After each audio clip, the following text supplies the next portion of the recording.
Screen News Digest is presented to school students by the Pacific Gas and Electric Company. PG&E, providing the energy California needs to keep growing. Natural gas for homes, business, and industry. Power from falling water. Gas and oil-fueled plants. And electric power that comes from the atom.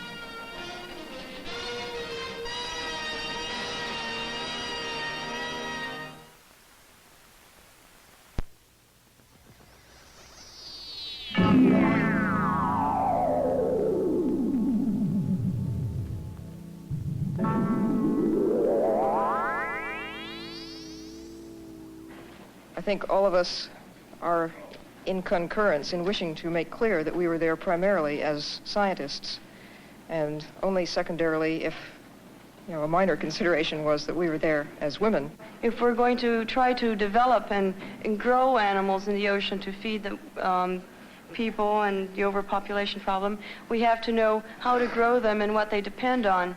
As an ecologist, I'm very concerned about community structure and interrelationships among the animals down there. We could have never obtained the same amount of information in 2 weeks period working from the surface. It would have taken us at least, I would say, half a year. Tektite in general was great, and as everyone said, we all want to go back again. For the aquamaids in Tektite 2, like the astronauts in Project Apollo, the mission begins with a preliminary period of intensive training. Instructors explain the complex support systems that will sustain them during their fortnight at 9 fathoms. Dr. Sylvia Earle, Alina Schmont, Peggy Lucas, Dr. Renata True, and Anne Hartline. These are the female aquanauts in the pioneering project. Off the coast of St. John in the Virgin Islands is the habitat built by the General Electric Company with 4 rooms in its 2 steel tanks. 150,000 pounds of scrap ore used as ballast are loaded by hand. Underwater, divers work on the life support cables that are to provide the habitat with oxygen, fresh water, electrical power, and direct communications with a command van on land. Project and habitat are named Tektite after meteorites that are found in the sea. The girls are among 62 scientists chosen to live, work, and be observed on the floor of Greater Lampshire Bay in the Caribbean. Alina Schmont has a master's degree in marine biology. Renata True, a doctorate in oceanography. Anne Hartline is a marine ecologist, and Peggy Lucas, an electrical engineer. As part of the 7-month Tektite 2 program, the women aquanauts are to join other scientists, engineers, and doctors in studying marine animal behavior, reef pollution, and human behavior in underwater conditions. The project is America's only man-in-the-sea research program.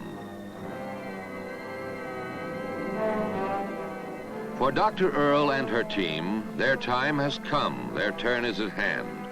This is an historic moment as the girls make ready to submerge and swim underwater 200 yards to the habitat.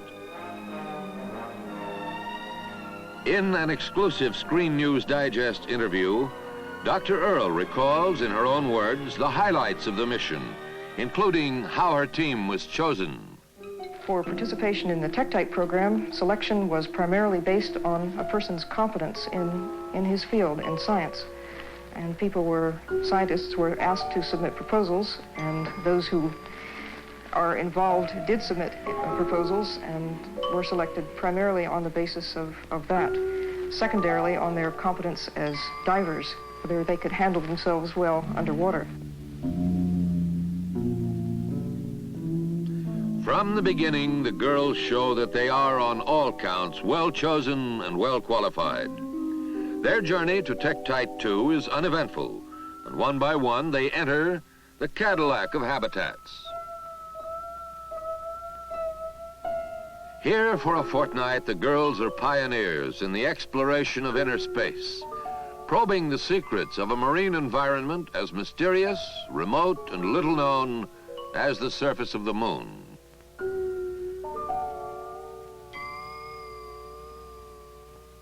And so they settle down with all the comforts of home: TV, radio, hi-fi, refrigerators, stove, and wall-to-wall carpeting.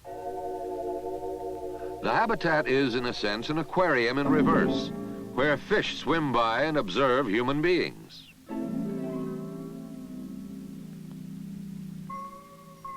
Collecting specimens from the ocean floor, the girls work in pairs, venturing out as far as 1,500 feet from the habitat. And to keep from getting lost, they carry compasses and listening devices that home in on directional signals from Tektite 2. Before the use of underwater habitats, divers had to work from and return to the surface. Expeditions to depths of 50 feet were limited to 90 minutes. Now, with Tektite 2 as a home base, scientists can put in a full 8-hour day. And in the habitat, specimens and samples can be cataloged and classified. Another very immediate advantage to a program of this sort is that you are in isolation. The distractions of topside activities are minimized, and this is highly productive. This is a fertile field for underwater exploration, teeming with hundreds of species of marine life. People, for the first time, were shown to be able to work underwater in a way more or less comparable with working on land.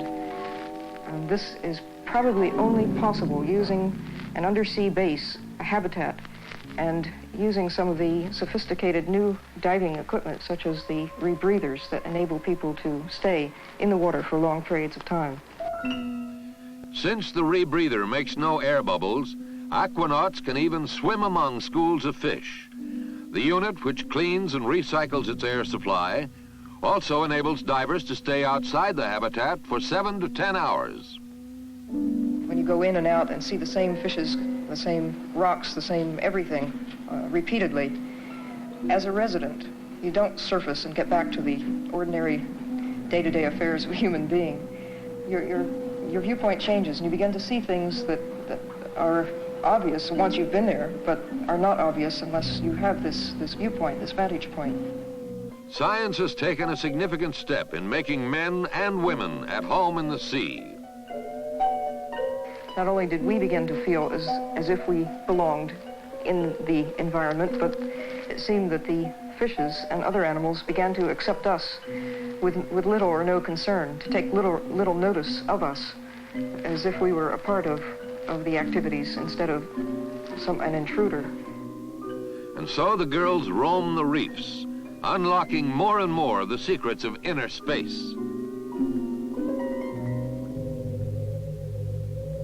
The net result of the program demonstrated the effectiveness of saturation diving and the use of a habitat underwater, as really an exciting new technique for undersea exploration. After 2 weeks, the aquamaids agree that the only thing men can do down here that we can't is grow beards. Topside at the end of the mission, a pressurized transfer capsule is lowered into the water to ferry the girls from the ocean floor to a decompression tank on the surface. This is a delicate operation.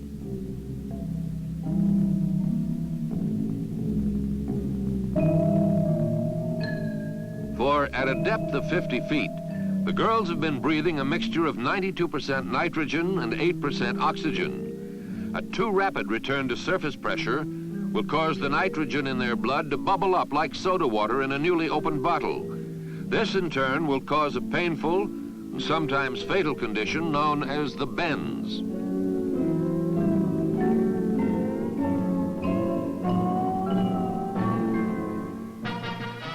But for Dr. Earle and her team, the journey topside is as uneventful as the rest of their historic mission. The aquamaids have returned to familiar sights and surroundings, and from inside the transfer capsule, Alina Schmont signals that all is well. The 5 girls are all inside the capsule as it is mated to the decompression chamber. They will remain inside for 20 hours as their nitrogen-saturated bodies are returned to sea level pressure.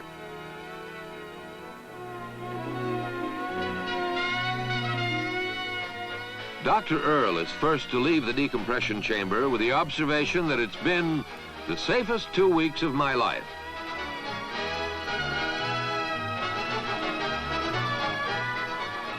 Officials of the Interior Department, which coordinated the project, are on hand to greet the world's first women aquanauts. Though the underwater environment has been strange, the hours long and the work hard, the girls are unanimous in wanting to return to the fascinating world of inner space.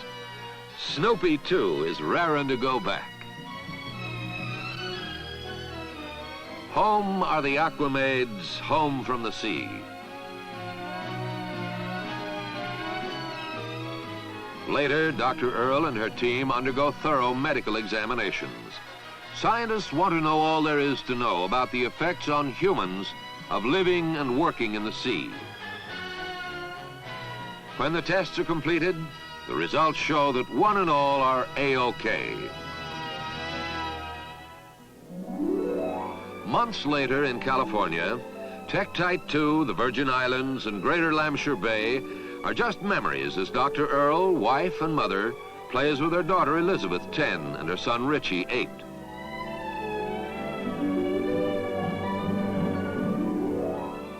There's a third child, Gail, age 2, as Sylvia Earle in her home and in her work finds expression, meaning, fulfillment.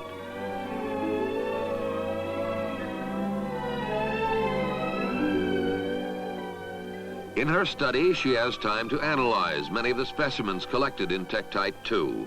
Her work, and others like it, hold great promise for a world whose population is expected to double to 6 billion by the year 2000. One day, perhaps, man will have fish farms in the sea. The fish, kept in pens and fed concentrated foods, will be raised from fertilized eggs to maturity.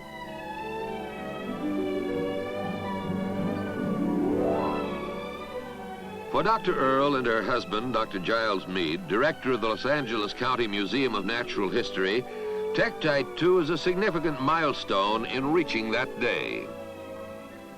And though Tektite 2 is ended, plans for Tektite 3 are already underway. Looking to the future, Dr. Earle says, The future for such programs is exciting indeed. The applications for the use of underwater habitats as a technique for industry, certainly for science, as well as many other practical applications, undersea farming, for mining. The uses are definitely foreseeable, and it is hoped that it will continue. The opportunities not only in this area for many people, but in science as a whole, will continue to increase.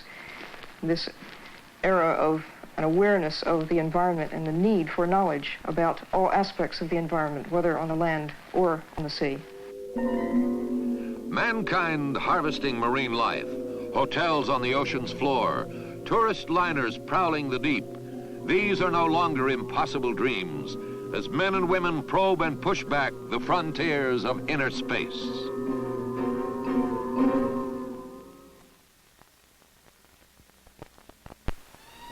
The Screen News Digest has been brought to you by your friends and neighbors at Pacific Gas and Electric Company, PG&E, providing natural gas and electric power for the homes, businesses, and industries of growing California.